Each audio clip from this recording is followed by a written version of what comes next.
Mesdames et messieurs, fidèles téléspectateurs d'Africap Télévision, merci de nous accueillir chez vous, monsieur Dr Dougoune Moussa. Bonjour et bienvenue sur le plateau de l'émission Page Africaine. Bonjour, monsieur Sisgo. Vous faites le dessin de votre pays, le Mali, sinon de l'Afrique tout entière.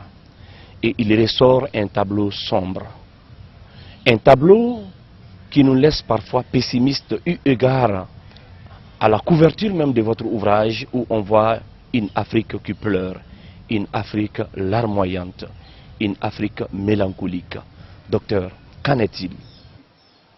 Alors, en fait, ce qu'il faut se dire, c'est que je n'ai pas voulu être trop alarmiste, mais le temps n'est plus à la rigolade. Donc, il faut rappeler certaines réalités. Pourquoi une Afrique qui pleure? Trois raisons principales. Quand vous regardez, je m'excuse d'avance par rapport à ce que je vais dire parce que je vais être franc, on a l'impression que l'Afrique est passée du statut de berceau de l'humanité au statut de rebut de l'humanité. Donc, les Africains ont au-dessus la mère Afrique, elle ressent de la colère, elle ressent de la tristesse. Pourquoi? Parce qu'elle sait, d'une part, que ses enfants ont la possibilité de relever les défis auxquels ils font face. C'est-à-dire qu'il y a des potentialités. Vous avez des Africains experts dans tous les domaines, en économie, en sciences, en médecine, ainsi de suite. Mais dès qu'ils sont en Afrique, ils deviennent aussi médiocres comme s'ils avaient été formés ici. Donc c'est le souci. Ça veut dire que l'Africain en lui-même a des potentialités énormes. L'Africain en lui-même est tout aussi intelligent que le Blanc qui a su développer son pays. Quand l'Africain est dans un environnement un environnement qui est propice à son développement, hein, il devient meilleur. Mais vous le sortez de cet environnement, vous l'amenez ici, aussitôt il perd de son potentiel. Bon, l'Afrique pleure aussi parce que l'Afrique a du mal à se projeter dans l'avenir. On ne voit pas les perspectives. Malgré le potentiel humain, la démographie, la jeunesse de nos États, hein, vous allez voir, nous avons des États qui comprennent une jeunesse, mais voilà, malgré aussi le potentiel en termes de ressources, minières en fait. Les pays d'Afrique sont reconnus parce que certains pays, plus que d'autres, ont beaucoup plus de ressources. On a vu des États qui se sont développés alors qu'ils n'avaient pas de ressources. Or, l'Afrique a des ressources, mais n'arrive pas à se développer.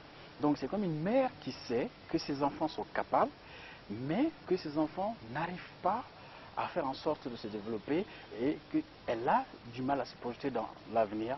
Qu'est-ce que mes enfants vont devenir? C'est pourquoi l'Afrique pleure en fait, parce qu'elle est triste et qu'elle a du mal à se projeter dans l'avenir.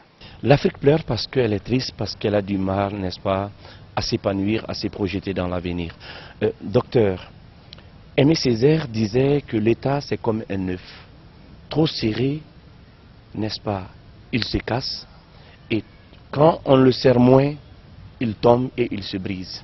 Le trépas de l'État de droit, docteur, quelles en sont les causes? Est-ce une cause conjoncturelle?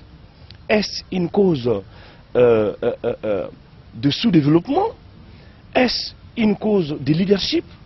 Est-ce une cause... Bref, quelles en sont les causes? Alors, le trépas de l'état de droit, c'est simplement, on sait, hein, tout le monde le dit, que nous avons des problèmes de leadership. C'est connu. Tout le monde est d'accord là-dessus. Bon, ça c'est...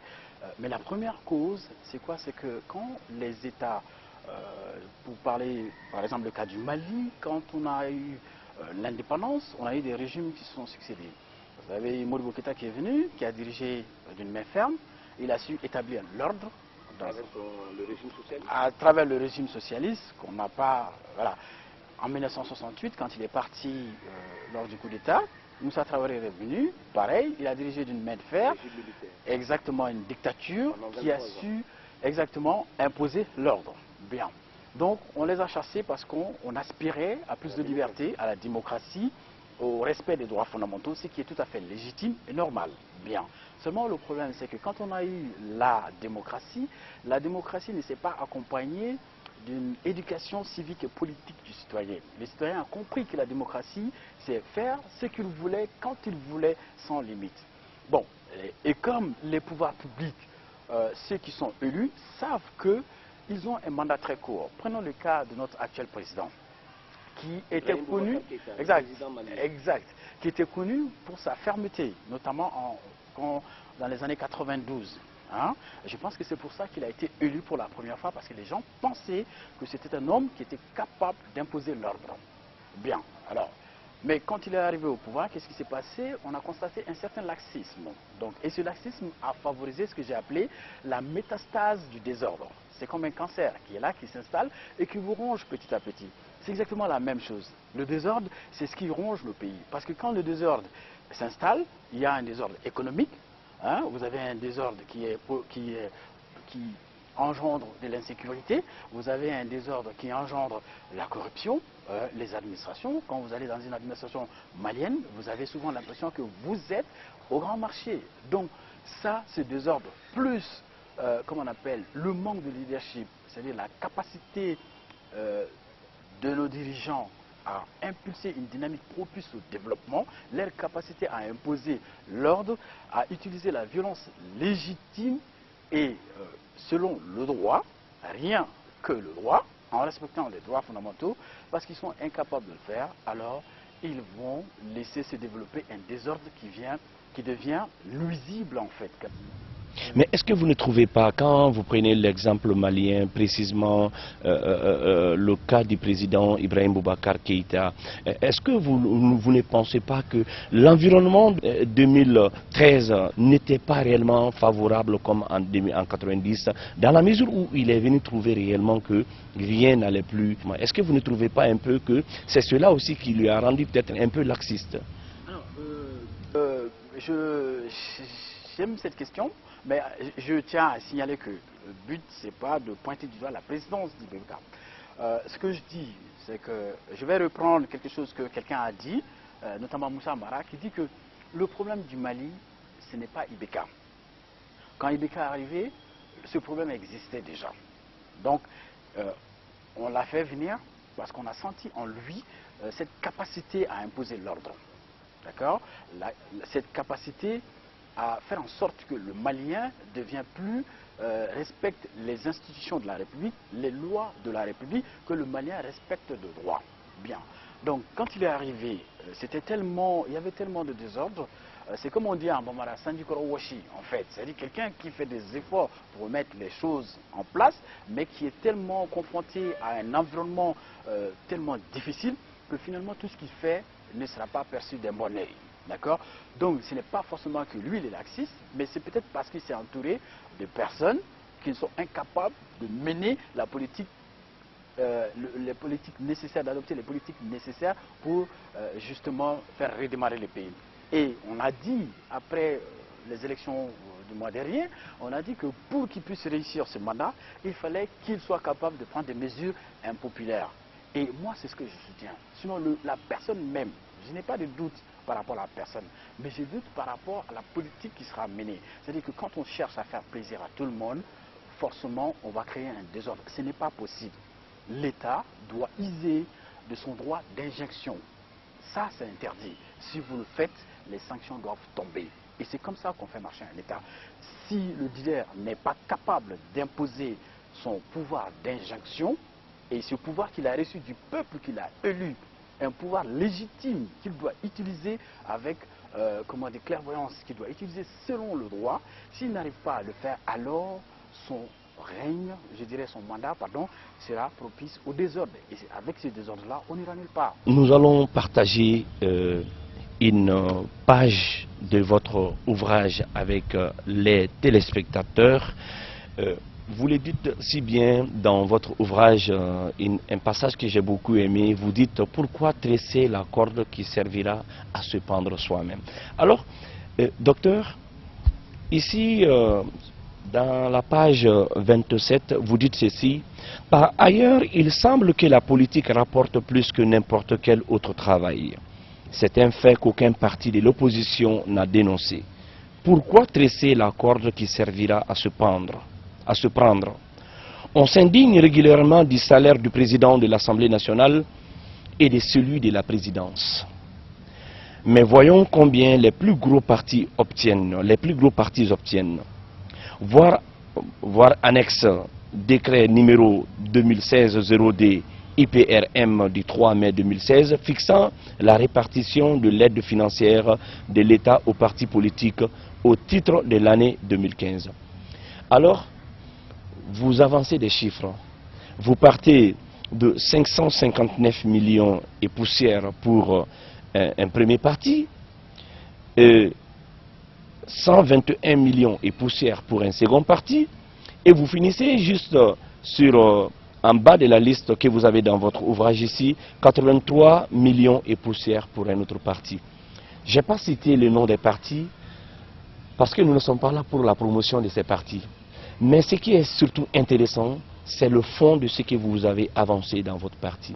Alors pour vous, pour être riche au Mali aujourd'hui, il faut créer un parti politique. Et on en remarque le pléthore de partis aujourd'hui. Plus de 100 partis politiques existent aujourd'hui au Mali. Docteur, des commentaires? Alors, le chiffre qui a été donné, ce n'est pas moi qui l'ai donné. Et je me suis contenté de reprendre ce chiffre qui a été publié, je crois, sur le site de la Cour des comptes. Hein, comment on appelle ça? Pardon. La section des comptes de la Cour suprême. La DGE, la Direction Générale des Élections. Donc, c'est un chiffre qui est là, qui est officiel, qui a été donné. Bon, c'est certain. Alors, ce que je veux dire, c'est que malheureusement, on a compris, et c'est un paradoxe, c'est-à-dire que ce sont les hommes riches qui font de la politique. Les hommes ou les femmes riches qui font de la politique. Bien. Mais ces hommes et femmes riches qui font de la politique, ce n'est pas dans l'optique je viens pour faire de la politique parce que j'ai des idées, je vais développer le pays. Non, c'est parce que aussi ils veulent s'enrichir davantage. Ils veulent participer à la redistribution comment on appelle, des biens en fait. Des biens de l'État. C'est ce que l'on constate. Hein. Il y a eu des études qui ont été faites là-dessus, qui ont été publiées par des auteurs, des éminents auteurs, hein, qui disent qu'en Afrique, on fait la politique pour pouvoir participer à la répartition des richesses. Et non parce qu'on a des idées et qu'on veut développer. Il faut voir. Mais il y a une logique derrière. C'est-à-dire, vous avez de l'argent, vous vous lancez dans la campagne.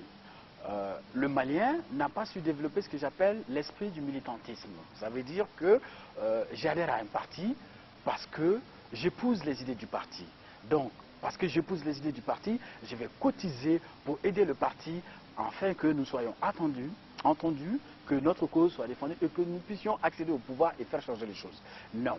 Qu'est-ce que le Malien veut? Toi, tu veux créer ton parti tout de suite. On va te dire, oui, ok, d'accord, tout le monde vient, tout le monde est intéressé. Mais, même pour que les gens viennent aux réunions, ainsi de suite, il faut les motiver. Et je ne suis pas le seul à avoir dit cela. Il y a beaucoup de politiciens qui le reconnaissent. Ils le reconnaissent parce qu'ils ont eu à motiver les gens, parce qu'ils ont entendu des discours. Donc, la motivation, c'est en quelque sorte... C'est-à-dire que exactement, on a vu des gens qui ont refusé d'aller voter jusqu'à la fermeture des bureaux de vote parce qu'on leur a rien donné. Vous comprenez? Et dans ce climat-là, celui qui vient, même s'il a les idées et qu'il a de l'argent, il va tellement dépenser qu'une fois arrivé au pouvoir, son premier souci, c'est qu'il faut se faire rembourser. C'est logique en fait. Donc, il faut maintenant, moi ce que je dis, il faut des jeunes. Les jeunes doivent venir se réapproprier l'espace politique, éduquer les citoyens, afin qu'ils deviennent vraiment des citoyens utiles à ce pays. Dans un premier temps, il faut que les citoyens apprennent qu'un parti politique, même si derrière on lui a donné une fonction commerciale, c'est-à-dire que c'est plus une société commerciale qu'un mouvement qui a des idées pour développer le pays, il faut qu'ils sachent que le parti, ce n'est pas ça. Le parti, c'est un groupement auquel on adhère parce qu'on pense que les idées proposées par les leaders correspondent justement à ce qu'il faut pour faire développer le pays, à ce qu'il faut pour que la démocratie, le pouvoir du peuple, par le peuple et pour le peuple, soit une réalité en fait. Or, aujourd'hui, ce qui se passe, j'ai écrit un article sur justement ce qui se passe avec l'opposition. Il y a des gens qui ont lu l'article, certains n'ont pas compris. Ils ont dit, ah oui, mais lui critique l'opposition. Non, c'est pas vrai.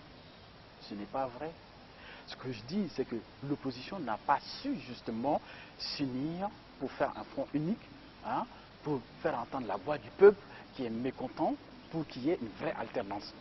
Donc, vous venez pour combattre quelque chose, mais entre vous-même, vous avez des plans en rang dispersé. Donc, forcément, l'échec est à prévoir.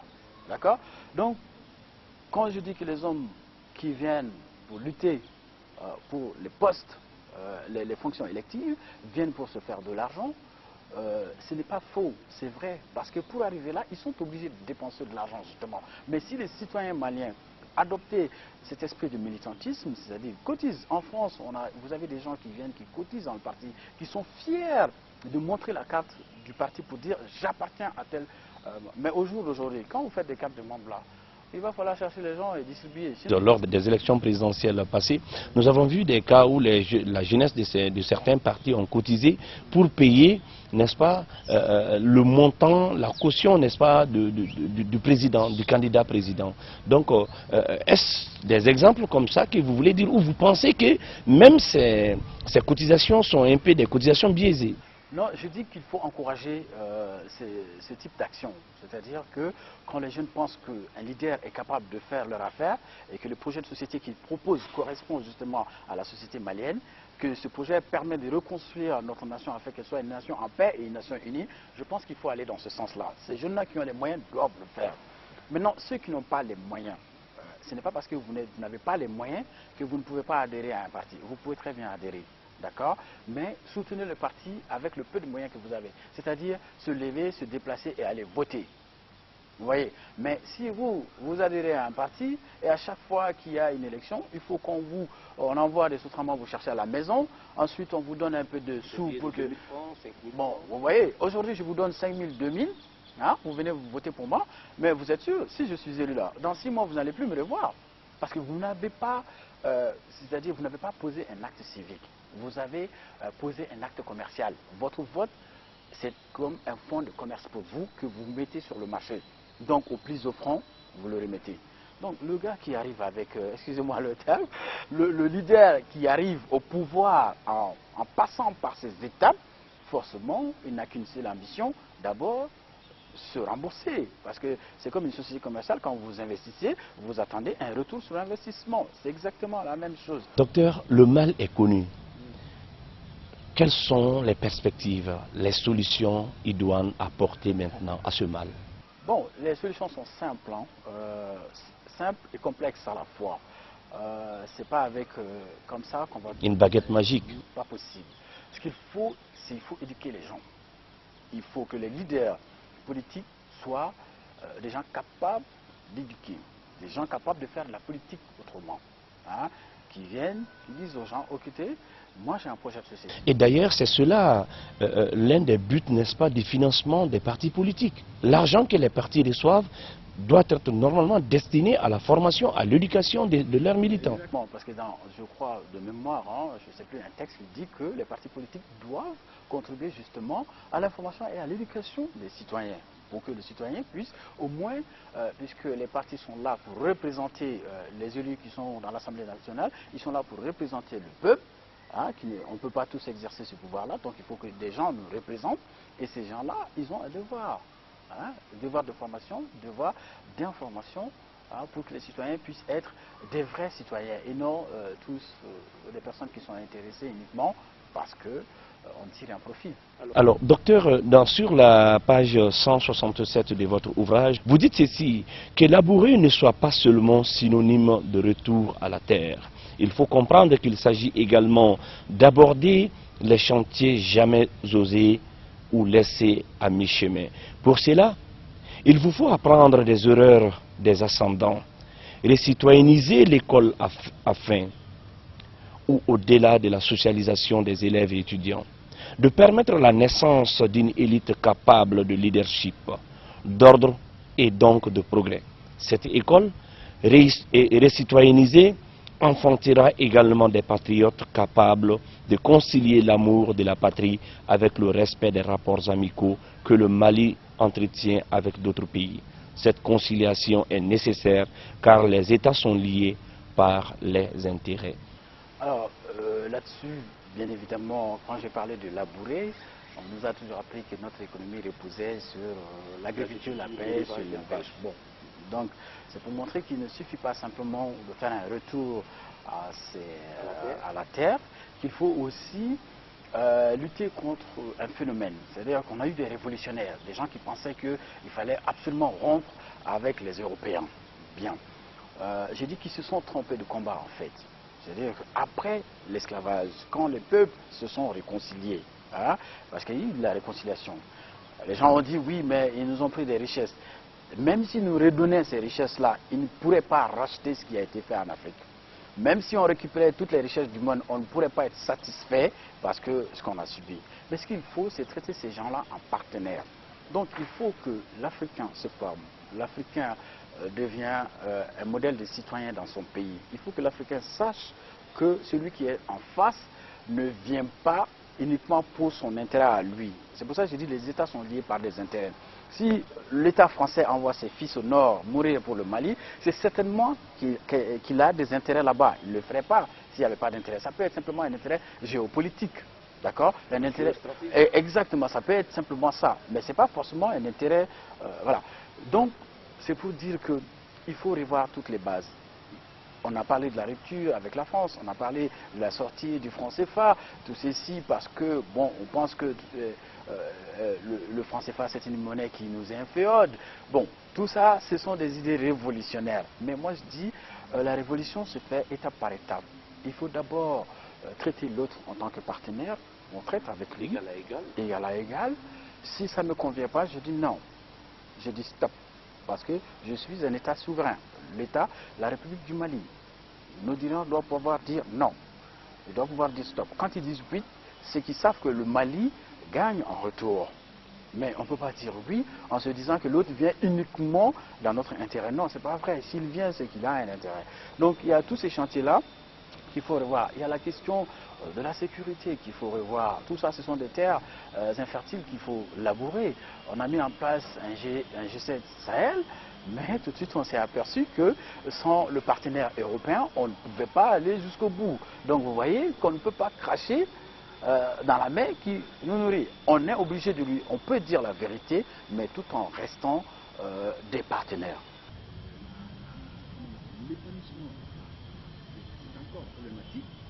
L'entrepreneuriat jeune. Exactement, l'entrepreneuriat jeune. Et nous avons la chance, notre président dit que ce mandat, c'est le mandat de la jeunesse.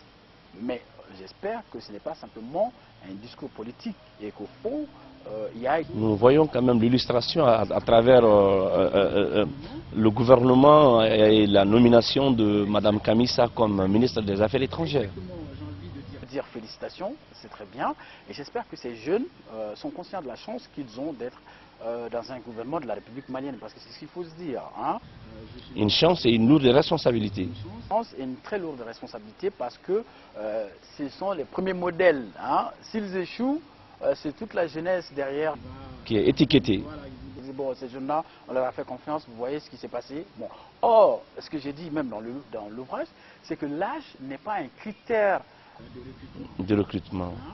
Si vous recrutez quelqu'un parce qu'il a de l'expérience, parce qu'il est âgé, s'il n'est pas sage, hein, s'il n'est pas vertueux, il viendra. Comme le poète le dit souvent, aux hommes bien eux, la valeur n'attend point le nombre des âges. Alors, docteur, nous arrivons au terme de cette émission. Si vous avez un dernier mot. Bon, un dernier mot, c'est toujours à l'endroit des jeunes et des leaders. Moi, j'invite les jeunes, c'est ce que je fais. Tout le temps dans mon quartier, j'essaie de voir un peu comment j'approche les gens qui n'ont même pas été à l'école. Je leur dis, écoutez, vous avez la possibilité de prendre des cours du soir. Venez, si vous ne savez pas comment faire, on va vous aider. Hein? Je me suis investi dans l'éducation et je pense que c'est le domaine le plus porteur aujourd'hui. Pas en termes d'argent, parce qu'il n'y a pas d'argent dans l'éducation. On le sait. Hein, il n'y a pas d'argent dedans. Mais c'est avec ça qu'on peut développer ce pays. C'est avec ça qu'on peut reconstruire cette nation. Alors, que Dieu protège le Mali, que Dieu protège tous les pays africains, que Dieu protège le monde entier. Alors, mesdames et messieurs, nous allons fermer les pages de cette émission, page africaine, qui recevait sur son plateau Dr Moussa Dougoune. Dr Moussa Dougoune est enseignant, professeur dans des universités. Il forme aussi des banquiers. Alors, mesdames et messieurs, merci d'avoir suivi ce numéro de Page africaine et à la prochaine.